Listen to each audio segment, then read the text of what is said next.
oversaw, was the architect, and crafted what all scholars would agree was the most successful and well-run transition thus far in 2008 to 2009. So please join me in welcoming Josh and Martha. Josh, it's a pleasure to have a conversation with you about transition. You all set the standard. You, as Chief of Staff, had talked with President Bush, and I'll ask you about how your conversation went. But you were the one that directed it and coordinated the various parts, and you knew the administration well because you had worked at, you had headed OMB and the deputy chief, and had been in the campaign, and you had been in the White House previously. So you were somebody who knew a White House, who knew transitions well, coming in and coming out. And so can you tell us, first, in looking at a transition, that when somebody comes into the presidency, it is a job they've never had and don't know much about, and not in the way they're going to know it very soon. And so one of the things that's very difficult with a national security transition is how do you learn about it? I mean, how do you know what's ahead of you? And how do you assemble a team, for example, a national security team? Because you really don't know a lot about what's going to be ahead of you in the national security area. That's going to be one area where there's not a lot that's out there, and you're going to be, so you have to put a team together for something you don't know what it is, for a job the president's never had. Yeah, easy. Well, first, Martha, thank you for having me. It's an honor to share the stage with the Dean of Presidential Transition Scholars. And Will, thank you for your hospitality and for putting on such a great show. It's very impressive what happens here. You're right, Martha. Nobody can come into office knowing what they need to know to handle the office, and that's why the transitions are so important, because you can either be relatively ill-informed or you can be extremely ill-informed. And those are the choices on January 20th every 4 years, or sometimes 8 years. And it's a very significant moment in the nation's history, which you've been studying for some time, but which in the pre-9/11 era was not taken particularly seriously. I participated in the transition in for 41, Bush 41, which was about as friendly a takeover as happens in administrations. I was on the way out for 41, and then I was on the way in and out for 43, and there was a dramatic change beginning with 43's administration because of 9/11, that there was a recognition, beginning with the president, that the country could not afford that period of vulnerability around the moment of transition, with the homeland actually under threat. So credit President Bush for seeing that, and for giving me the instructions to exercise the best possible, most robust transition we could. But don't discredit the predecessors, because at every previous transition, I think, had been done in a relatively relaxed way, because people thought, well, you got time to learn the job, and you got time to get your people in place, and it's nobody's responsibility really to see that the new president is seated in good stead. You don't know what you don't know, but I think every transition has recognized that national security is the area that needs the most focus on the way in. President Bush came into office in January of 2001 expecting to be the education president.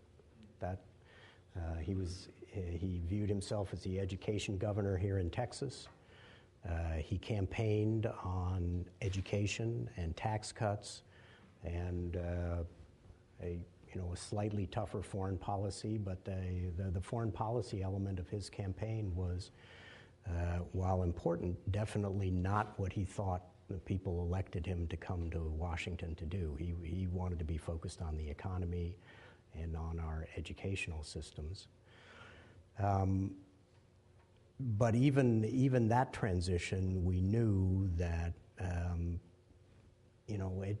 education, you can give it a little time. I mean, it's not like the charter school coalition is going to rise up and attack the public schools and create a moment of crisis in the early months of the administration. You've got time to work on your legislation and so on. You want to get going quickly.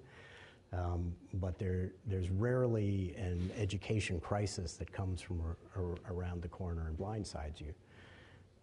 Foreign policy, national security is different. The only thing that comes close is in the area of natural disasters.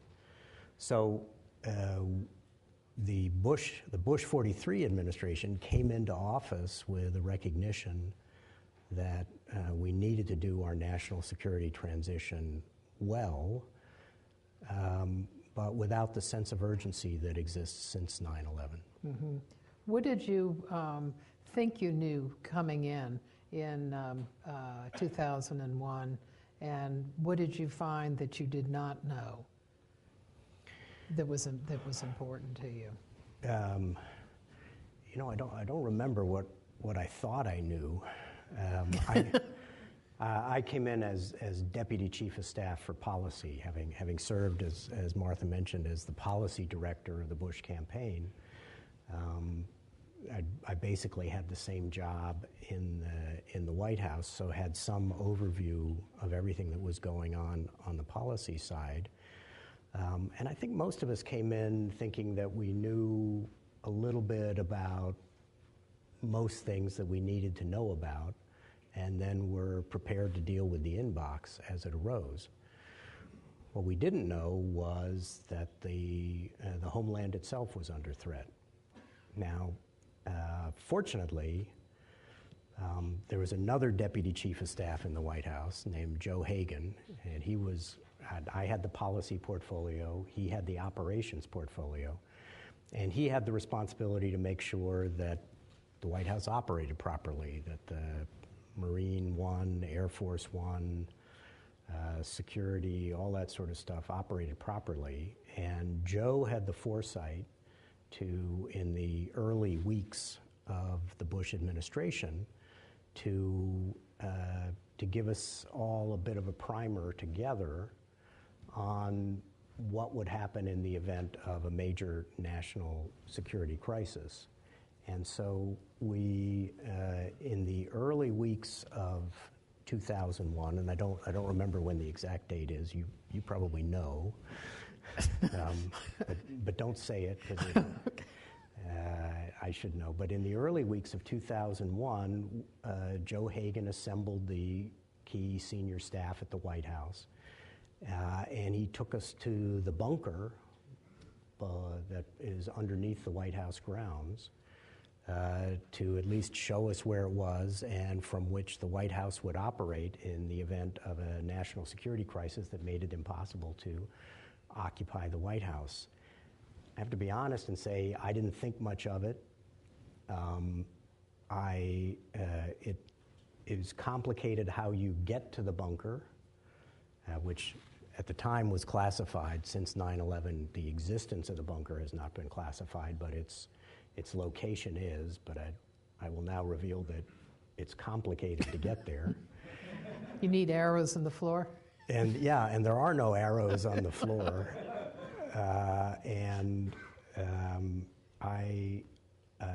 I realized on 9/11 that, in fact, I did not remember how to get there. But at least we knew.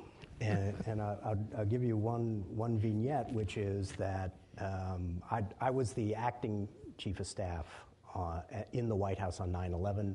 The chief of staff, Andy Card, was traveling with President Bush in Florida. And when the events started to unfold, he was soon airborne on Air Force One, leaving Florida with President Bush. So I was back at the White House with Condi Rice and Vice President Cheney. And as events were becoming clear, I went back to my office, and the inside line on my desk was ringing. And I think I may have been unaware that I had an inside line. I'd certainly never given it out to anybody. And so I thought, well, I better answer this. I answered the phone, and it was my predecessor in that office as Deputy Chief of Staff, Steve Ricchetti, who now I think is the Vice President's Chief of Staff. Yeah. A really nice guy who had been very kind to me in the transition. And he didn't say hello or anything. He said, "Are you watching TV?" And I said, "Yes, I know what's going on." He said, "Do you know about the bunker?" And I said, "Yes, thank you." I didn't have the wit to say, "Can you refresh me on how to get there?" But he said, "That's all I wanted," and he hung up. And he later told me that as Deputy Chief of Staff, he had not known about the bunker for many months in the Clinton administration. And I'm not suggesting the Clinton administration was particularly negligent. Is just that that was there for nuclear war with Russia. It was not there because anybody thought there might be an attack, a terrorist attack in the United States that would threaten the White House. Anyway, I went from my office over to the Vice President's office where Condi Rice was already there, and we discussed with the Vice President what we should be doing and so on. And all of a sudden, a Secret Service agent rushed in, a big one, rushed in and said to the Vice President, "Mr. Vice President, we have to go now." And presumably this was when they thought that a plane might actually, the plane that ultimately hit the Pentagon might actually be headed back toward the White House. And the Secret Service agent went around behind the Vice President, picked him up, and started running with him, and left Condi and me standing there in the Vice President's office. And all I can say is, fortunately, Condi knew how to find the bunker. Otherwise, I'd probably still be wandering around. I tell that with lightness, but just to underscore the point that it was very easy at the time to take the national security threats casually. Mm-hmm. All of that changed after 9/11. It completely changed the mindset of the Bush administration, and I think every administration to come. And Will, thank you for the suggestion that the Bush transition to Obama was the best ever. I would say it's probably the best so far, and I'm assuming that everyone subsequently is going to get better and better because of the recognition of the seriousness of the moment. Do you think that the presidents feel a special responsibility in the national security area because there's such a differential between what they know and what the president-elect knows, that they're going to focus on that, not just 9/11, but because of that? Did the Clinton people give you all extra attention on the area of national security as you were building your team?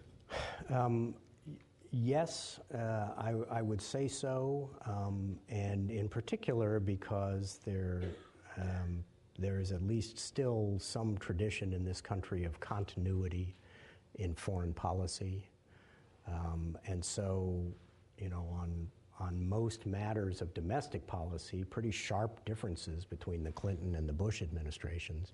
So they would not naturally have made much effort to try to tell us how best to implement the policies with which they disagreed. But on the foreign policy side, I think even today there's a much greater sense of both continuity and responsibility to make sure that the people coming in are able, from the standpoint of the outgoing people, hopefully to carry forward whatever successes and good prospects there are that have occurred in the outgoing administration, and also prepare them to deal with the challenges to come.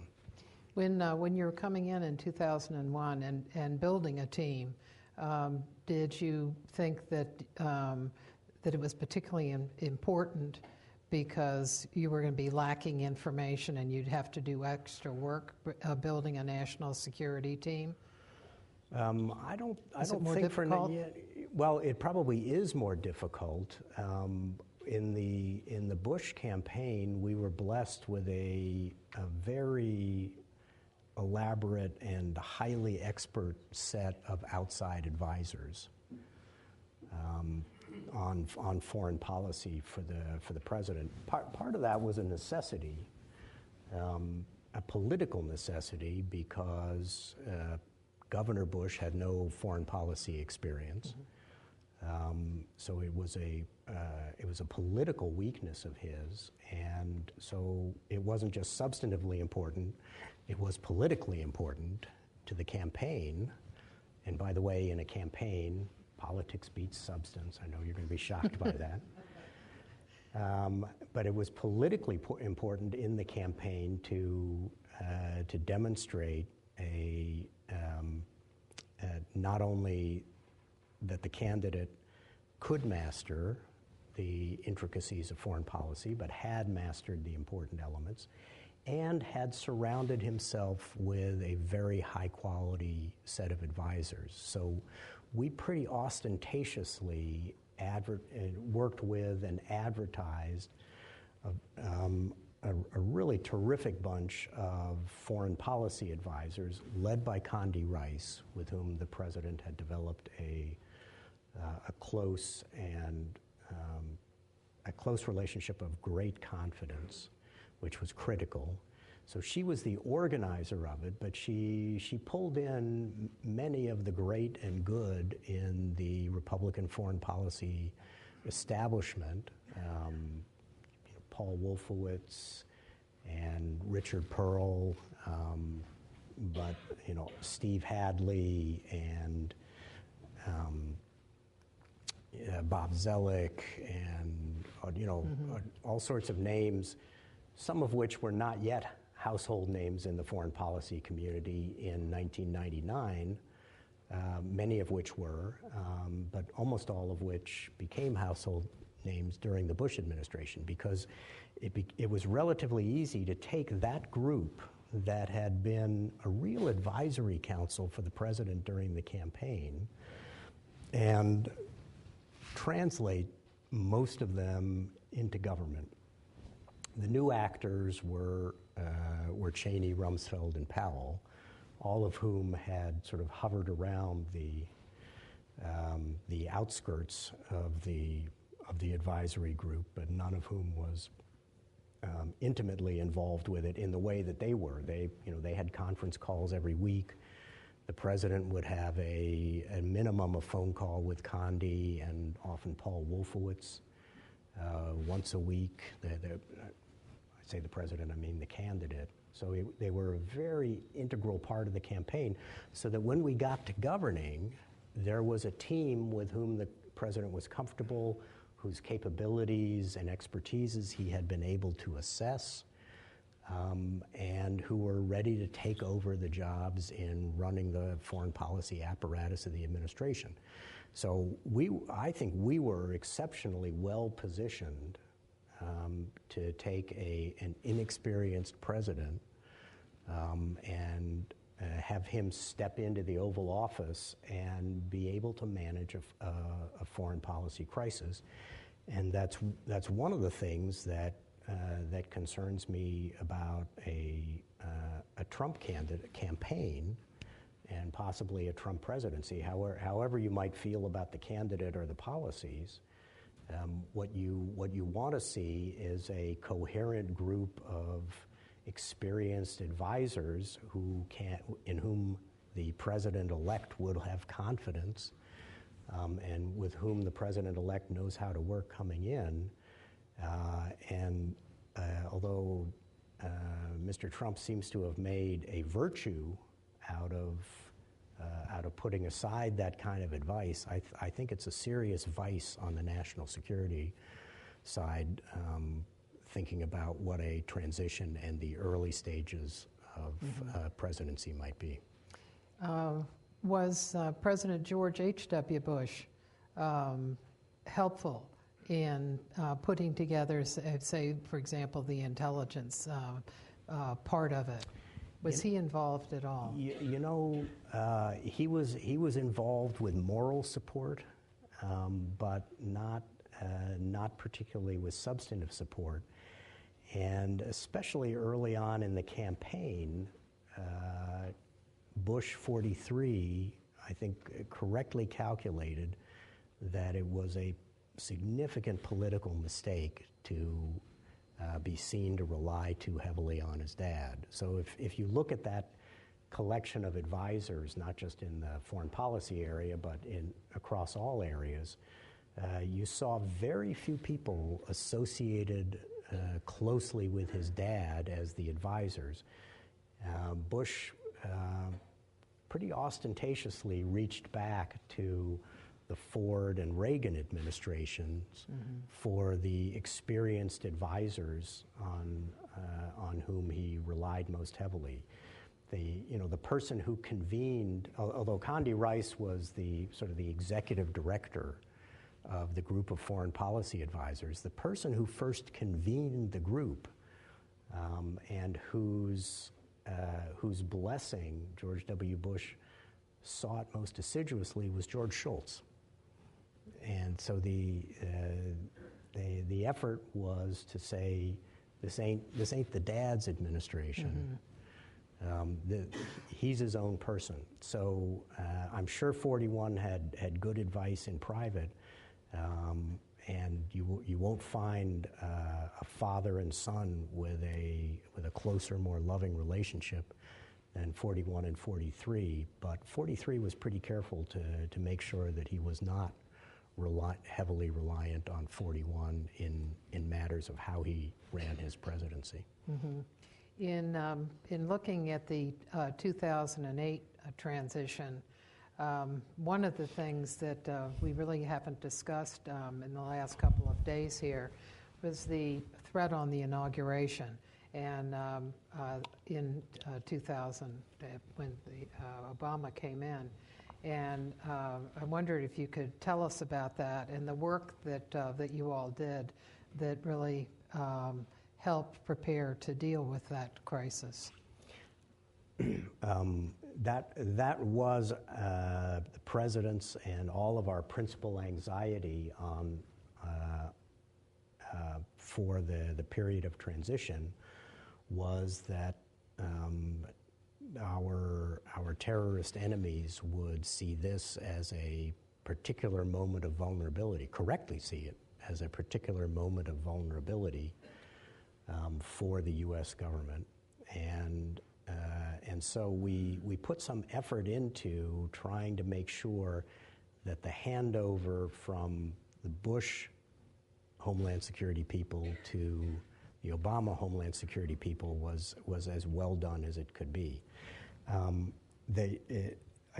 I think things now have advanced to a much higher level of sophistication, but one of the things we did in the period of transition was that we held a tabletop exercise of designed to simulate an attack on the homeland. Steve may remember, I don't remember the details of what the attack was. I think it was a simultaneous biological attack in subway systems around the United States. And so we assembled all the key senior outgoing officials with the key senior incoming officials. So there was one spot in this big table in the old executive office building, and we had it in one of the big rooms there. We had seated at the same station. We had outgoing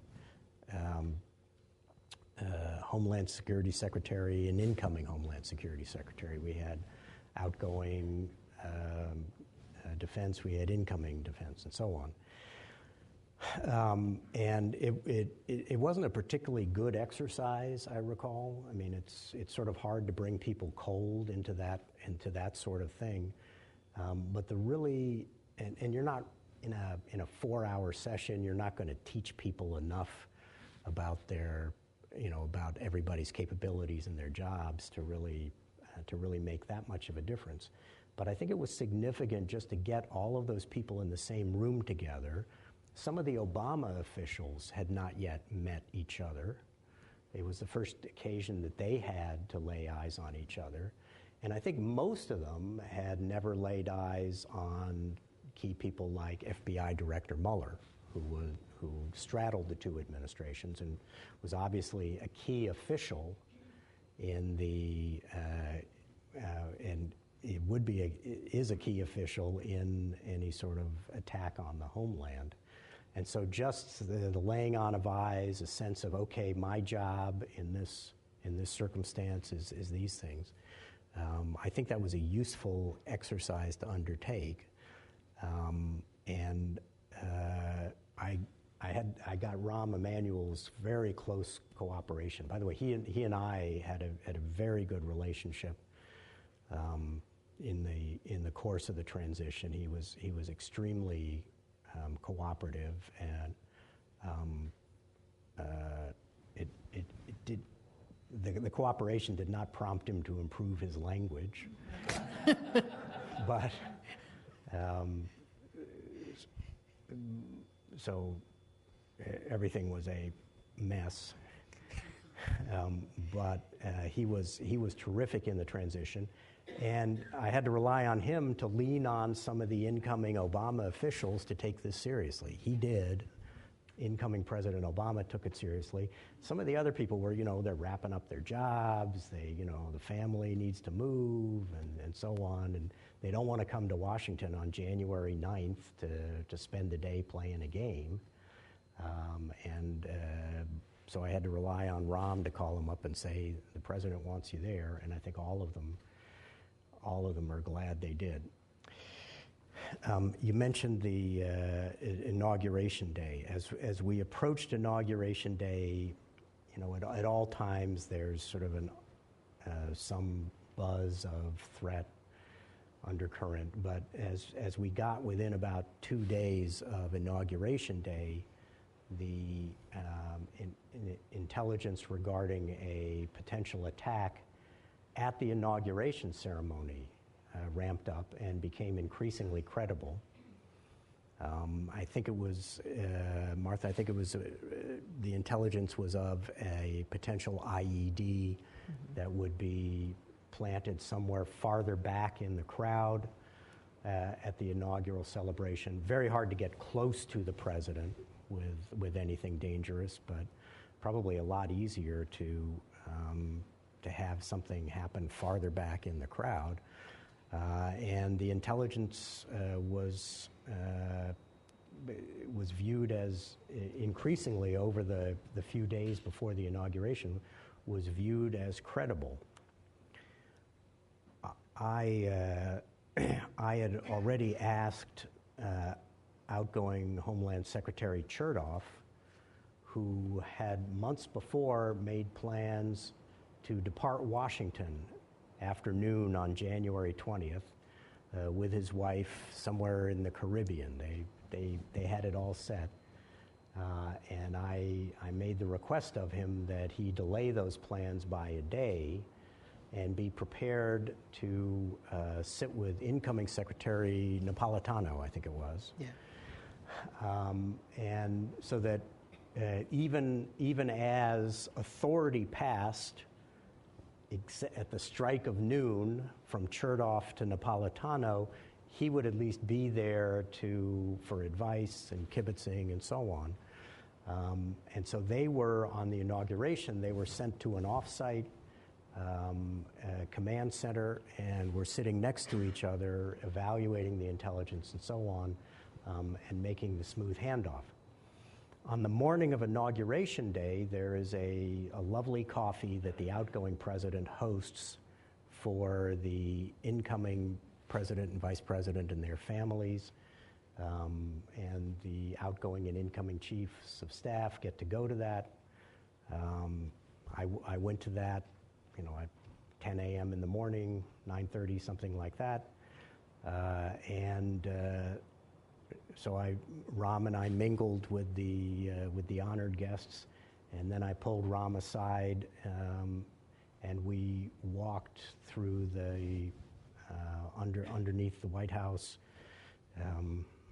nowhere near where the bunker is.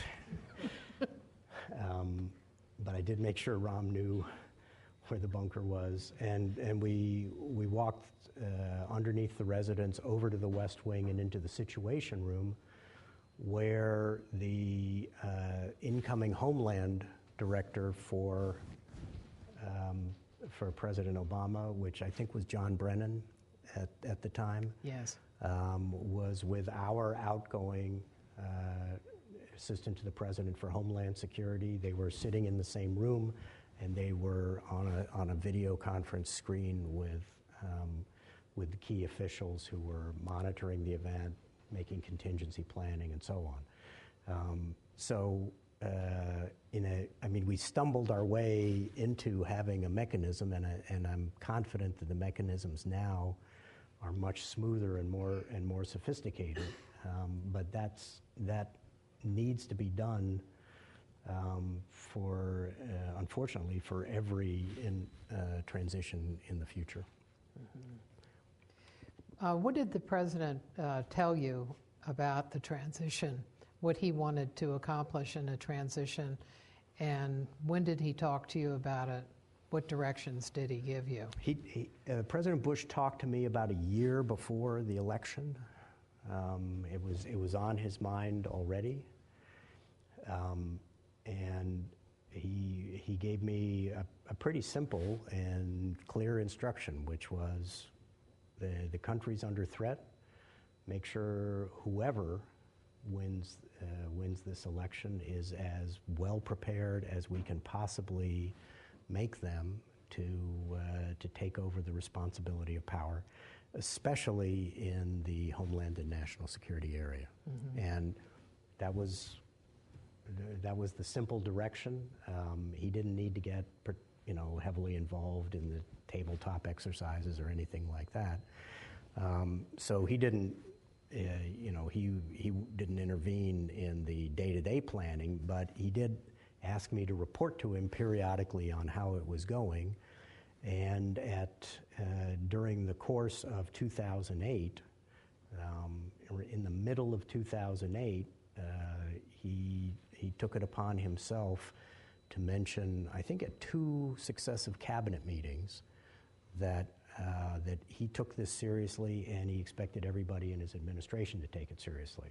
And that's about all you need a president to do, is send the message that it's important, that he cares, and he's going to hold people responsible for treating their responsibilities as well as they could. One of the factors about a transition is that the things that have happened before, the experiences that you've had before, often affect how you see what you're going to do. So how did the transition coming into office affect how you all prepared going out? I think for most of us coming in, it was a blur, and so we didn't really remember much coming in. We did remember how little it turned out we knew, even those of us who had experience in the White House, how little we knew about how to do the jobs we were supposed to do well. So I think everybody in the outgoing team approached their successors with a fair amount of charity and sympathy, and I think we were treated well by the outgoing Clinton people. There was a lot of press about taking the W's off of the computers and so on, and there were a few isolated pranks like that, but I think those were isolated episodes from sort of young, immature Clinton staffers. By and large, the Clinton people reached out to their opposite numbers, and as Steve Ricchetti did with me, treated us with a lot of kindness and compassion, and so I think the people who had that experience coming in did the same for their successors, and I'm confident the same sort of thing will apply, regardless of who wins the election from the outgoing Obama people. One of the principles that have been discussed here and that we've discussed is one president at a time, and what modifications one needs to make. And I'm thinking of, even in normal times, that and not like the financial collapse, which we can talk about, but I was thinking of it in relation to Austin, and that Governor Clinton had met with President Carlos Salinas of Mexico to talk about trade deals, and he did that in January of 1993. I think it was January 3rd, nope, January 9th. And he came here to Austin, and Richards put the meeting together and was discussing what was going to be, ultimately would become NAFTA. And I remember at the time it had surprised me, because I thought you wouldn't do that until you became president. But I know in you all experience going out that you had to deal with the Obama people about issues that you thought just couldn't wait, and where they might have more muscle than you did because they had to pull some Democrats together. So can you talk about the auto bailout, for example, and TARP, and the principle of one president at a time? Yeah, well, I'll say something first about the principle of one president at a time, because I had a searing experience as the incoming deputy chief of staff in the Bush White House in 2001, and John Podesta was then chief of staff to President Clinton. He was running the handoff. He and Andy Card had a good working relationship, and we had not an all hands meeting, but there were about a dozen of us, folks whom he had into his office in the White House in early January of 2001, and I remember, as the policy guy, I had things that we wanted to work on right away, and there were things that we were concerned that the Clinton administration might do that we didn't want them to do, and so on. And so I don't remember exactly what it was, but one of the top things on my list was, I think we didn't want them to conclude a particular agreement on their way out the door. And so, when it came my turn to talk with Podesta, I said, and we would really like that you not move forward on this agreement pending the arrival of the new president. And Podesta said, yeah, no. And then moved on. And that was my lesson in one president at a time. And Podesta was right. You know, the incoming team has no right to make any request of the outgoing president to not do what the president has full power to do while the president has full power until noon on January 20th. They had an agenda, they were pursuing it, and you know, we were entitled to do whatever President Bush had the power to do to unwind it afterwards. But there is one president at a time, and that was my lesson in that. It was a lesson that we spread on the Bush team, which is be as cooperative as we possibly can be with the Obama administration, but leave no one in any doubt as to who has the full plenary authority of the presidency until noon on January 20th. So that was my early searing experience. We had an unusual situation on the outgoing transition because we were in the midst of the most serious financial crisis since the Great Depression, which, as of the time of the transition, most economists will look back and say it was over. The financial system had stabilized by January of 2009, but we didn't know that. We didn't know what shoe was going to drop or so on, and so we were handing off a very serious economic crisis, on which we were quite keen, and the Obama folks were quite keen to have some continuity in the measures that had created some confidence and stability. Now. It's actually an example that you mentioned, the auto bailout. That's actually an example of incomplete cooperation. And here's what happened, which is that the auto companies had come to us and said, we're about to go bankrupt. We need a bailout.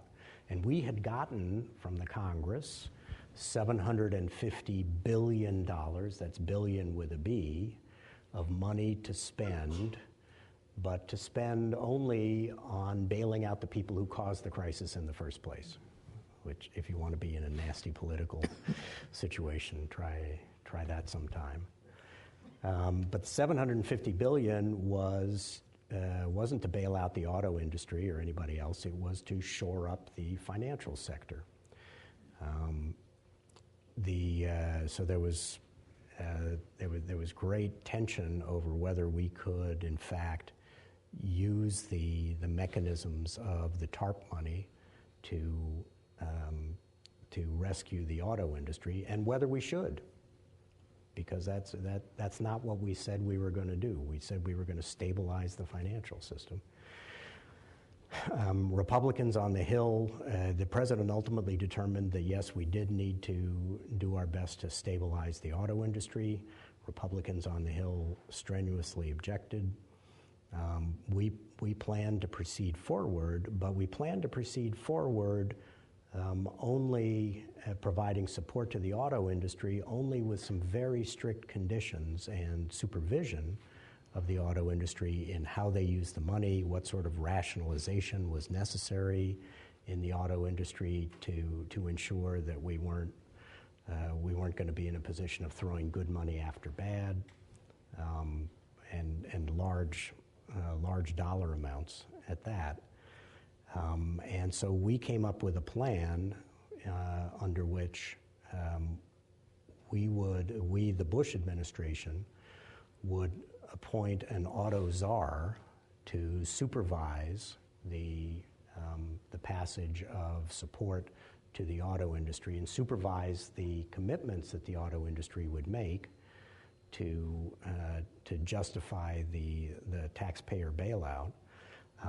And what we proposed to the Obama people was that let's agree on who the czar is, and let's agree on the terms that we will provide to the auto industry so that they don't try to wait us out for the better terms they're likely to get from you, and so that there's consistency in U.S. policy. We made that proposal Thanksgiving weekend in Secretary Paulson's office. It should have been a hint to me that Rahm Emanuel declined to attend the meeting, and they sent like their legislative person, and Larry Summers was there, as I recall. But they never took us up on that offer. We never got an answer on that offer, and I'm raising it because it's an example of a bridge too far. That it was too hard at that moment for the Obama administration to find itself in condominium with the Bush administration on what the policies were going to be going forward. I think they struggled with the decision internally whether or not to cooperate with us. They ultimately just decided to remain silent, in not exactly a Truman Eisenhower moment, which Martha can give the history of that much better than I. But it was too much for them politically to be seen to be in such close cooperation with the administration that President Obama had vigorously and effectively run against to win the presidency in the first place. So we ended up doing what we could. They ended up picking it up in the end, and I think it all worked out reasonably well for the auto industry, but it would have gone much more smoothly had they not felt the political impediment of the difficulty of the cooperation. Well, I've got one more question, and that deals with the National Security Council, the growth of White House influence throughout an administration of pulling power into a White House. And one of the things I like to do is count, and count noses, which is very difficult to do in a White House because there are many different sets of figures. So what I've done is pulled together figures on the number of assistants to the president, deputy assistants, special assistants, the commissioned officers in a White House, and looked at the growth with the NSC. So, for example, in 1993, you had in the NSC, you had one assistant to the president, one deputy, 14 special assistants, and there were 11 separate units.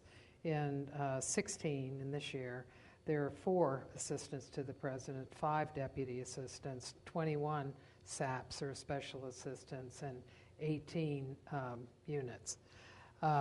So you have, no matter how many people are there, you have that many commissioned officers going out, working with people in the departments and agencies with the authority, the commissioned authority of the White House. And how do you think that's come about? And do you think that policy is any better for it? I mean, it comes about by a process of just steady accretion, where you see more problems and you can put more bodies on the problem, and White Houses just tend to do that. Every White House starts out as assuring all the cabinet officers that this will be cabinet governance, that you get to run your own show, and you are the principal advisor to the president on this issue, and then discovers that it's a lot nicer and easier just to run the show yourself. And I think my own perspective is that on issues that are truly presidential, it makes sense to have very centralized and clear authority in the White House to manage those issues.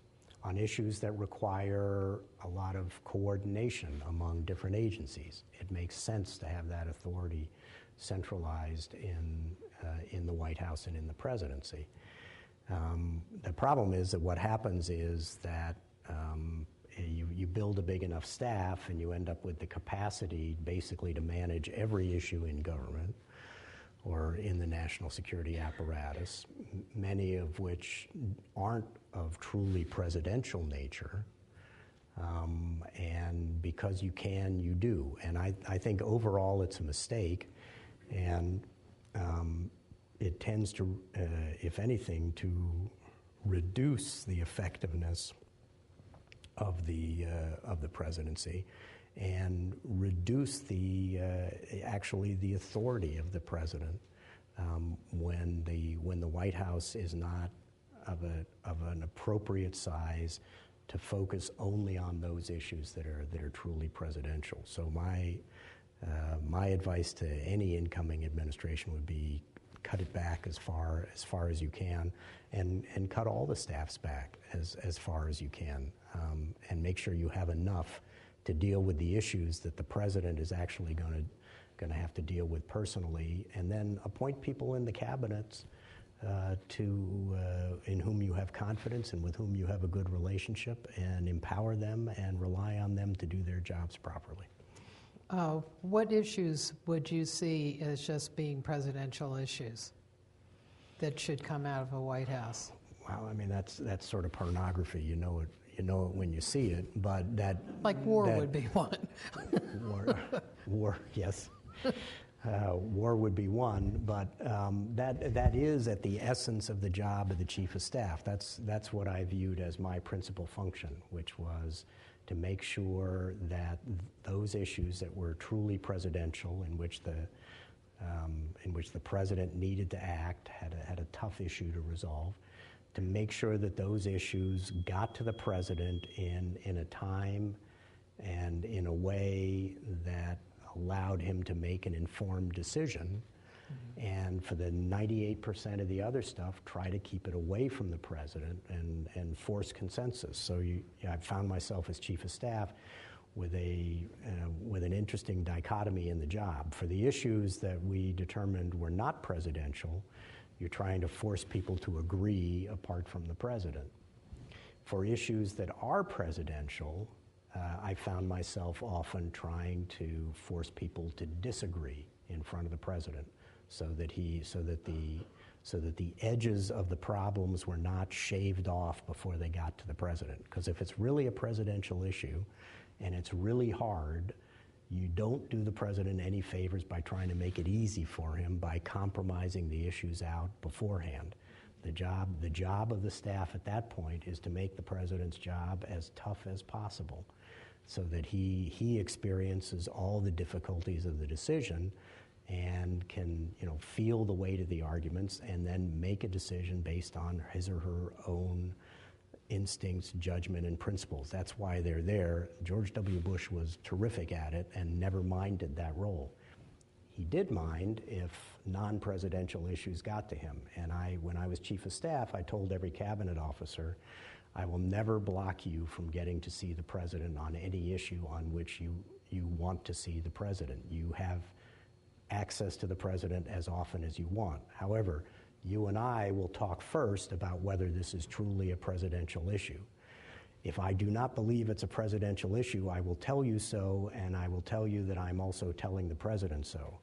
And if you take that issue to the president and he agrees with me, he's going to be damn mad and he's not going to want to see you next time.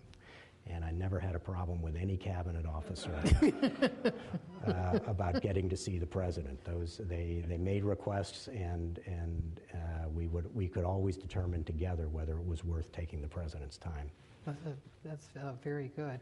Now let's take some questions. We'll take a couple. We're running a little bit late. Yes, the microphone's going to come. Thank you, Mark. Mark Jacobson, formerly of the Department of Defense at Capitol Hill. I have a question for you, Josh, about something that's outside the executive branch. And we've spoken a lot over the last 2 days about transition within the executive branch. But what about the issue of congressional relations? I was trying to think of things that would really hamper a presidency in its first year. And it would seem to me that Congress is one of those things. And it's a bit different type of transition. But given that you've been in and seen so many of these, I'd be curious as to your thoughts on how any administration or the next administration should handle that.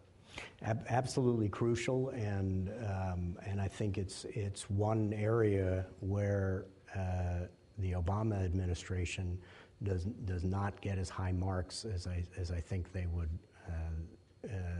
they might deserve in other areas, and that is the care and feeding of the relationship between the new president and the Congress. You set the tone early at the outset.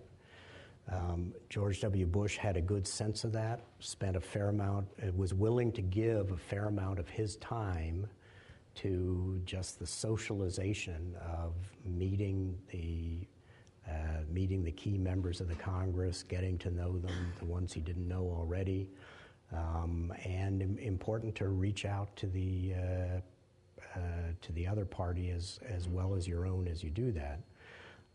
There's in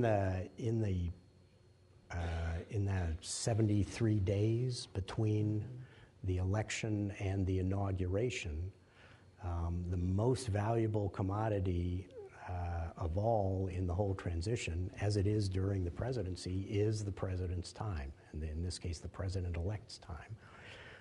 And so how you decide in the transition to allocate that time is a very delicate matter, because the president-elect has more decisions to make in those 73 days than he or she has probably had to make during the entirety of the rest of their career. More decisions of consequence in personnel, in direction, and so on. And so to take 2 hours every day to schmooze with people on Capitol Hill, that can easily be regarded as a luxury, Mark, but I think it's one of the best investments that an incoming president can make is on the take the soft side and try to establish those relationships early on, so that you're having a conversation with people with whom you may end up in deep confrontation, or you're likely to be asking them to do you a favor, and the first few conversations you want to have with them should be about something else. Another question? Go on, Kristen. I don't remember which international agreement was at issue when you had the conversation with Podesta, but it strikes me that there are appropriate times for the incoming administration to ask the outgoing administration to hold off on something, particularly in the foreign policy side, because of the importance of continuity and reliability of the U.S. as partner. And I've been thinking about this in connection with the Obama administration's apparent intention to declare a no first use policy with respect to nuclear weapons. And if the outcome of that is that the incoming administration is in the position of then having to reverse the policy and declare a first use policy, that strikes me that would be sort of irresponsible. So in any case, I guess it's only to raise that that's no real compromise to the principle of one president at a time, to say that sometimes the outgoing administration ought to exercise its power in a way that increases the odds that the next administration will succeed. Yeah, that's a very good point, and I told my story not to suggest that you can't ask, but that it ought to be clear that the incoming people are making a request that it doesn't have to be accepted by the outgoing president. I mean, in the case you mentioned, a very strong argument to be made that in fact, not only would the objective not be that the Obama administration is trying to pursue not be achieved, but that it would be set back, and the position of the United States would be set back by the action. And I think the example you raise underscores the importance of a serious dialogue between the two during the transition period, especially on issues of foreign policy and national security. So thank you for raising that. Kristen always raises the best issue. Well, and the last one, it sounds like. Thank you. Thank you very much. That was very good.